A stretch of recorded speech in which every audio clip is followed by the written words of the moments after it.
In this video, I'm going to show you how to verify X account. Now, in order for us to get this done, let's go ahead and open our profile. And what you're going to do from here is just click Settings and Support down below, and then open Settings and Privacy. Next, we are going to open Security and Account Access, and then tap the Security once again.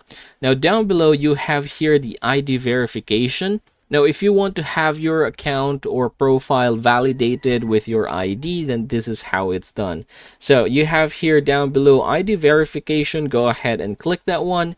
And once you are here, you'll be asked to verify using your government issued ID in order to confirm your identity. Now, take note though that in order for you to get this done, you need to subscribe to Premium. So go ahead and click this one right here, and then you have your Premium here. So starting price is 600 Philippine peso. That's roughly around $10 to $11.